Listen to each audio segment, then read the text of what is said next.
So my favorite Jewish holiday is also Passover. It became my favorite several years ago, I think 25 years ago, when my family and I were invited to a Seder while visiting Baltimore in Maryland, the United States.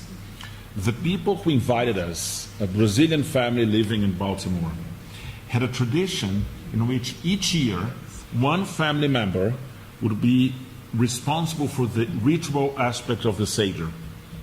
This role included consulting several Aggadot and selecting what would be read and what would be sung that year. I was amazed. In my family, the main function of the Seder was to bring everyone together. We had all the appropriate food. We had matzah, we had charoset, we had the knedelach, we had the Seder plates and everything else, but we did not open the Haggadah.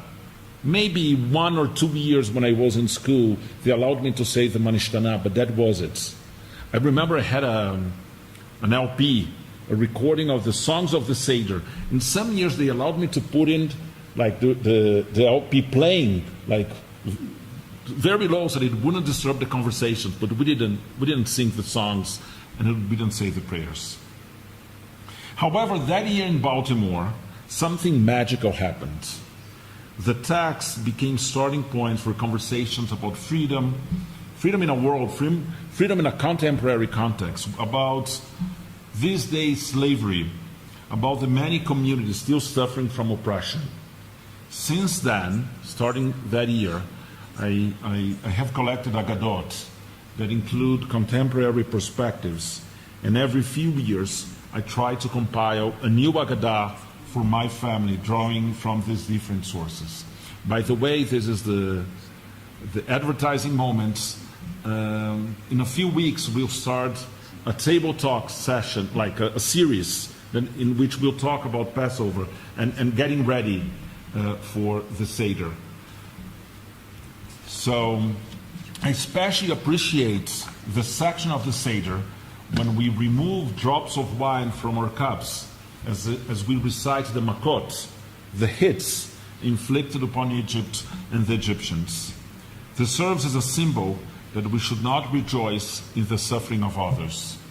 For many years, I have included in my family's Haggadah a reading of a midrash in which God criticizes the angels for dancing in celebration when the Israelites reached the other side of the Sea of Reeds in safety, not recognizing the death of the Egyptian soldiers in the water.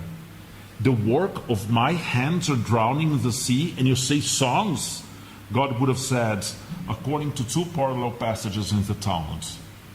I have always been moved by this passage because it acknowledges that while the downfall of our oppressors may have been necessary for liberation, it still involved the loss of human lives, people created in the divine image, with the same intrinsic value as any one of us. As Professor Daniel Statman from the University of Haifa and the Shalom Hartman Institute put it, we rejoice in redemption as our ancestors. We rejoice in the redemption of our ancestors as they crossed the sea, but the joy is restrained because so many Egyptian lives were lost. A passage from Proverbs reinforces this understanding. If your enemy falls, do not exult. If he trips, let your heart not rejoice. It was only this past week that I realized that the Midrash has a more complicated take on the issue. While doing some research about Shirat Hayam, the Song of the Sea, the Israelites sang upon safely arriving at the other margin, which is replete with militaristic images and celebrations of the fall of Egypt, I found a continuation to the text I never knew existed.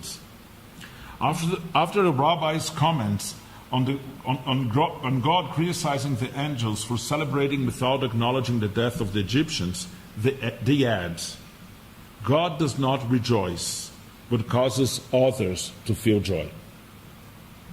That means it was not right for the angels to sing, but regarding the Israelites, it was not only acceptable for them to celebrate the deaths of the Egyptians, it was God who had caused it.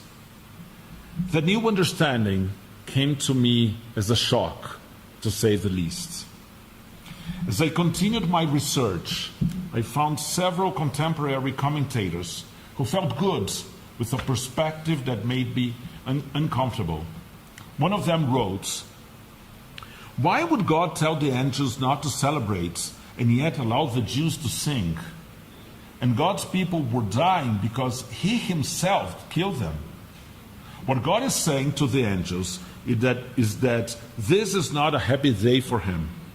He did not create the Egyptians for them to do evil, but they chose evil, and now evil had to be eliminated. But the Jewish people had suffered at the hand of the Egyptians. They not only had the right to celebrate, they must celebrate." Some of these commentators even propose a different reading of the Talmudic Midrash. To them, when God chastised the angels, mentioning the work of my hands, meaning you were singing as the work of my hands are drowning. So the question is, who is the work of my hands? And for these authors, the work of my hands was a reference to the Israelites, not to the Egyptians. And they quote another verse from Proverbs that says, "When the wicked perish, there are shouts of joy." This might have seemed a purely theoretical debate some time ago, but given the conflicts in which we have been recently involved, in Israel and in other parts of the world, they became quite concrete for a lot of people. How were we supposed to react when we hear the news that leaders of Hamas, Al-Qaeda, or ISIS were killed? Is joy appropriate? Or should we adopt a more sober reaction? What about situations in which those killed were not armed combatants, but civilians on the other side? Returning to Professor Statman, these conflicting readings reflect two opposing attitudes found in times of national or religious conflicts. Both start with the premise that the most important goal, one to which all energy must be channeled, is the defeat of the enemy. In the case of the Israelites versus the Egyptians, surely God's main concern is to make sure that the Israelites are neither killed by their pursuers or by the sea, nor forced to return to Egypt. But beyond this premise, a gap opens between the two positions. According to the former, there's also genuine concern for the human beings on the enemy side. At the very least, regret for their deaths or suffering. At the most, an active effort to reduce harm and mortality. According to the latter position, the humanity of those who threaten is depersonalized, which has the effect of blocking genuine empathy with the suffering of people on the other side. A fortiori, the adoption of strategies aiming at the actual reduction of enemy casualties. An article in the British Jewish Chronicle attempted to reconcile these two perspectives. Maybe the dramatic image of the sea splitting is the actual metaphor for this dichotomy. The two shores of the sea represent the two sides of the story, and we must pass through the middle, preserving and valuing life, yet not drowning in war and hate. The middle path between justice and mercy is a difficult one to tread, and at any moment we can be washed away. I learned a tradition, it's not really a tradition, it's an innovation, from a very dear professor of mine, Rabbi Eben Leder. Eben would fast on Ta'anit Esther, this is traditional, the day before Purim. Ta'anit Bchorot, the fast that precedes Pesach, and which is traditional for firstborns, which was not Eben's case.